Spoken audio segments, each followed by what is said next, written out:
had a lot of people over the years that would ask me, they would say, when are you going to write a book where Lucian is the sheriff, still the sheriff, like, and Walt is, a newbie, deputy, the kid that calls in and says, little man on a horse, and so, and I thought, what, right when he's back, from Vietnam, that would be, a good instance, like, to have this kind of situation happen. And then it kind of, like, made for a very different environment for the books, because, I write a mystery series that takes place in Wyoming. It's like the 9th largest, state in the U.S., least amount of population. There are literally more pronghorn antelope than there are people.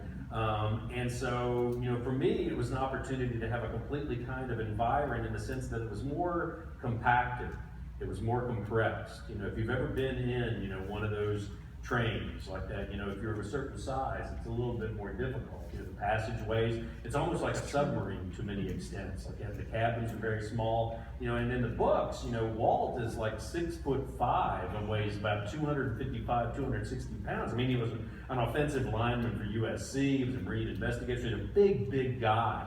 And one of my favorite moments in the books, I think, is whenever Walt gets to the cabin and opens up the shower, and then just closes it. Okay, he's like, I'm not going to get in there. There's no way. And so for me, it made for a much more impacting kind of, an environment for the books, which also worked, I think, for where Walt was at that point in time. He's not been back from Vietnam for very long. And one of the statements that he makes when he picks up the copy of Murder on the Orient Express at the little newsstand, there in the depot, the train station, one of the sheriffs, asks him the question, falls out of his pocket as he's getting ready to climb on the train, and one of the older sheriffs looks at him and picks it up and says, "You studying up, youngster?" And Walt says, "Well, no, I need a book with me pretty much all the time anymore since I got back from the war."